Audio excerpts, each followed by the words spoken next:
Hello folks, so welcome back for a update on the Sea REEFER 750 XXL. Happy New Year to everybody. I trust everyone's had a good Christmas and everyone's put on some pounds and lost some pounds in money, as I have lots. So I've got a triple whammy for me, Christmas, and it's both my kids' birthdays in January. I've got one birthday down, one more to go, and then we'll be should be looking okay by the end of the month.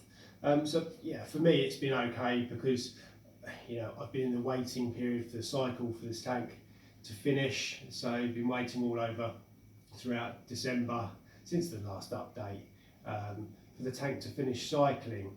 And do you know what? It's been an absolute nightmare this cycle. I thought, well, let's do a natural cycle on the tank, a handful of prawns into the filter socks from the fishmongers, let them break down and start the cycle going. So that's what I did. The tank's been running since, just checking my notes here, it's been running since the 21st of October. That's when it went live and the return pump was switched on. So basically, yeah, the prawns went in, and a week or so later I thought let's do an ammonia reading. In zero. I missed the ammonia reading. It must have spiked up because we had a reading of nitrite of sort of like 2 parts per million, 3 parts per million. So that's great, things are happening, the cycle has started. So yeah, it's just a waiting game for that reading to come down. And God, it's been such a wait because I've been testing and testing and testing. And usually within a couple of weeks, I know every tank's different, but within a couple of weeks, your nitrite, maybe 3 weeks, your nitrite starts to zero out, and you then begin to see a nitrate reading. So yeah, testing for nitrite 2-3 ppm continually for like 6 weeks all the way through. But what was interesting though is that after a couple of weeks of having that reading of 2-3 ppm still, I thought let's just test nitrate to see what's going on with nitrate. And to my shock, nitrates are up 60, 70, 80 parts per million and rising. So where the hell's the nitrate coming from? Surely not all that nitrate from just 2 parts per million nitrite. Never had that before, not quite so high. You may get 10 parts to 20 parts, but not 80. I actually tested it quite a few times just to make sure, and I used Salifert test kits, so I know they're accurate and I know they're trustworthy. And yeah, 80 parts per million plus nitrate. So that's a bit concerning. Thinking, even when I am cycled and the nitrite has zeroed out, there's no way I'm going to be able to put livestock in with nearly 100 parts per million nitrate. So I'm going to have to do a massive water change, 50% plus, to get them down well below 40.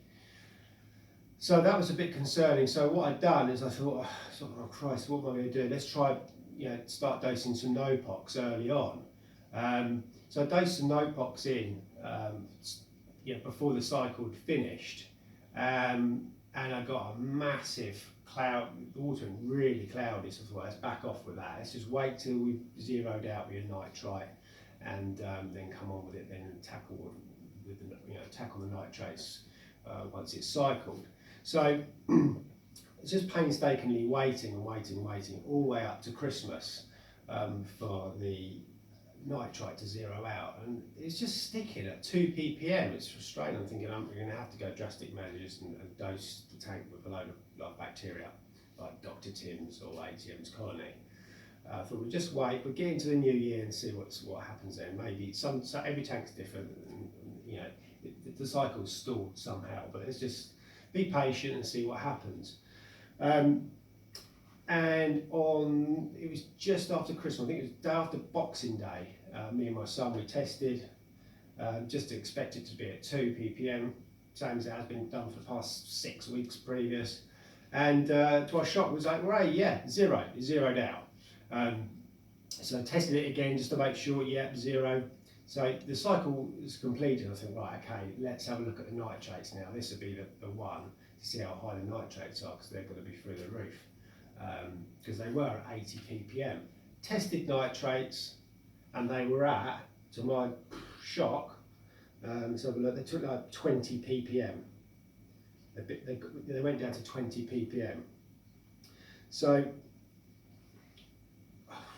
I couldn't quite understand why they were so high and then suddenly come down. I don't know. The only reason for it, I think, could be that this ocean rock that I've put in here, there's a few bits that I know you can see that have been in a tank before, because just because of the little crustaceans that are formed and stuff. It's been out. You can see it's been out a tank for a long time. There's no algae on it and stuff. It's all sort of gone white and stuff.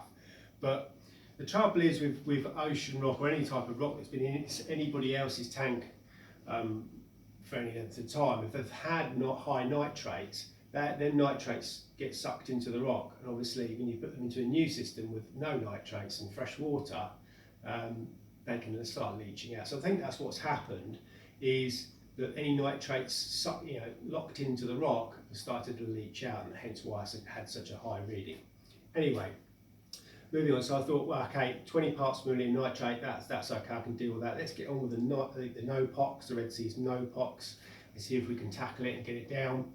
And yeah, started dosing 20 ml a day of no-pox, and basically that no-pox is so good. I managed to zero it out, zero nitrate within about 5 days. It was just rapidly dropping. So yeah, we're fully cycled. We've got zero nitrate, and the only thing I've got to do is, because of Christmas and birthdays and whatnot, just not had the money to do it. But I have got to add on a large UV steriliser, which is what I want to put on before as the livestock goes in. So I've got to do that. I'm going to put a wave machine on the system as well, just to get some good circulation in there as well. So that's a little bit of money I've got to spend. We get, now it's cycled. Once we get over the next couple of weeks, we'll get that on and get our first fish in, which will be probably start with the tangs, like I said before, 2 or 3 tangs, and go from there. Now, I just want to mention that there's been mixed emotions about me not doing a reef with this 750.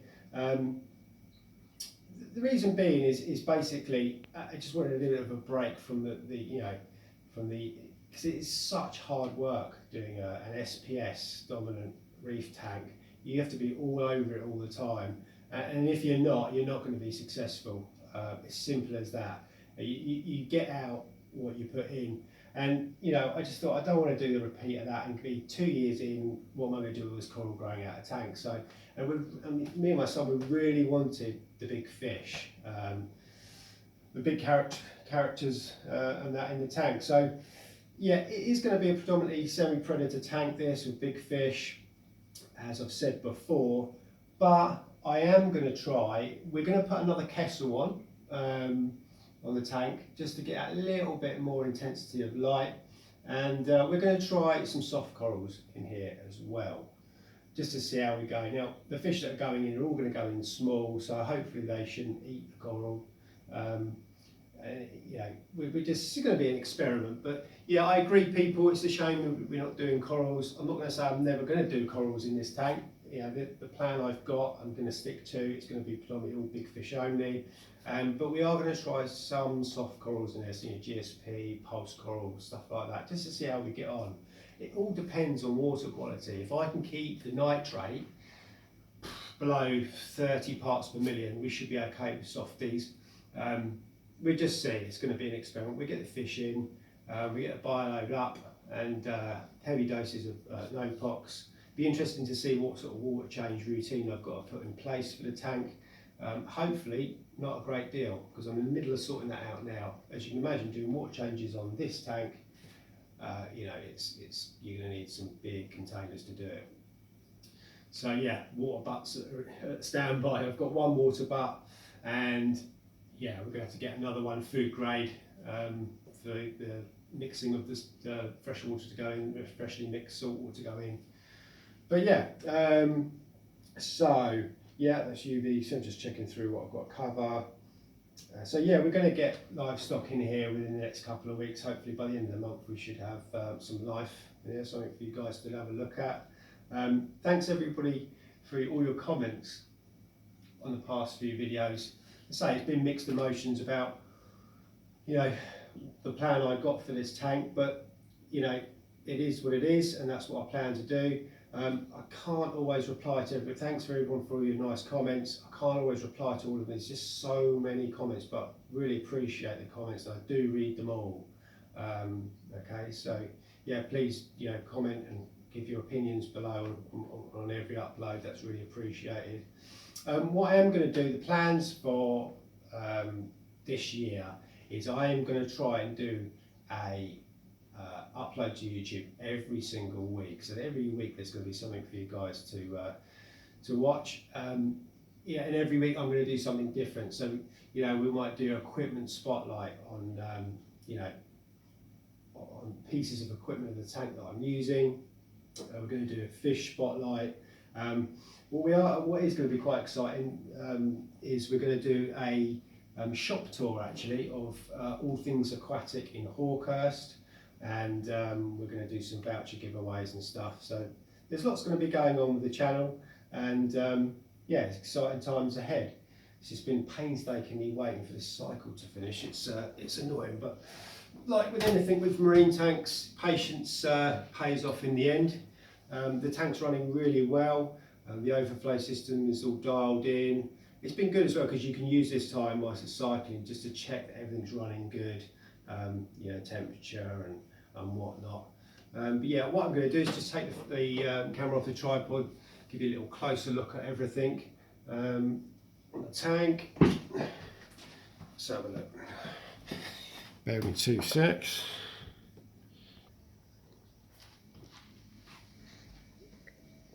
The cloudiness is starting to clear in the tank, so it's an obvious sign of the bacteria starting to build up in the marine pure and the sump. Still not as clear as I want it to be, but once we get the UV sterilizer on, it should go crystal clear. I'm going to be using Red Sea's Reef Spec carbon as well. That's really good carbon that I've used it previously on my 250.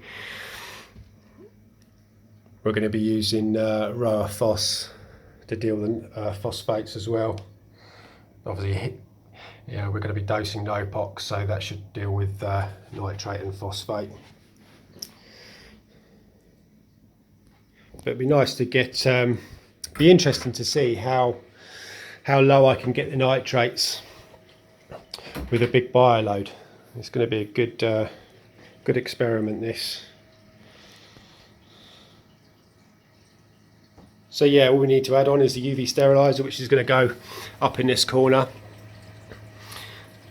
going to go for an Aquamedic. I think it's a 36 watt one, was rated a sort of 1,000 litre tanks. I'm going to put in another block, a third block of Marine Pure up here. Skimmer's doing great, very consistent foam. Obviously there's not much bioload, so it's got not much to work with, but that's all broken in nicely. Top up, RO top up, still going sort of 6 days, 7 days without having to top it up. I'm chuffed about that actually. This is the dry side where all my computer controllers, monitors are going to be. My test kits and Nopox and bits and bobs in there.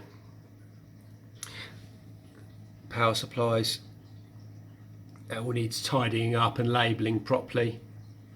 We'll do that at a later date, probably the next couple of weeks, so we'll get this all sorted.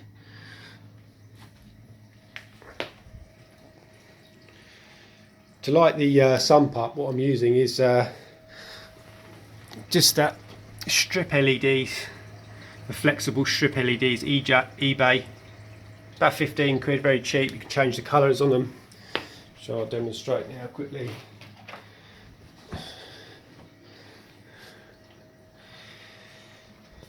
Lots of different colours, bit gimmicky, but that's quite a nice effect. I usually just keep it on the white, to be honest, or the blue.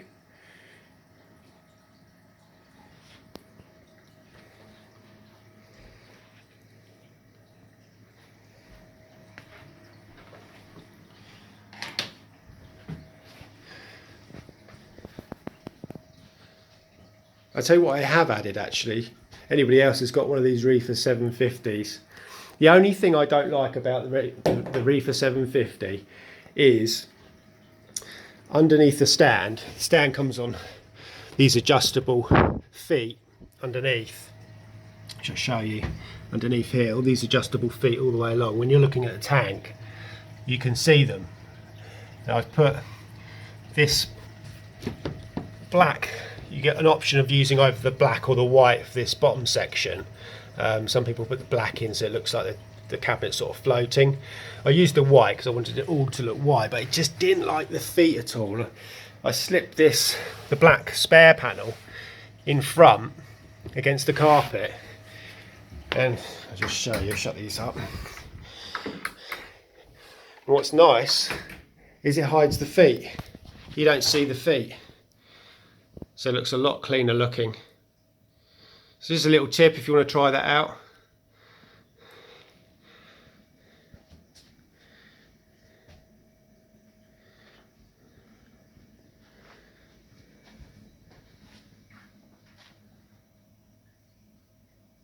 So the next post I do, hopefully it'll be a post with my first lot of livestock in, first fish in, over the next couple of weeks.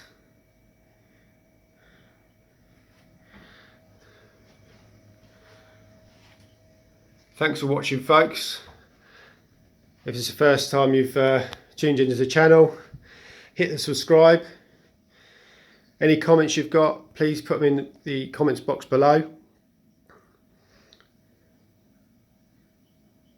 I'll catch you in the next video. Cheers, folks.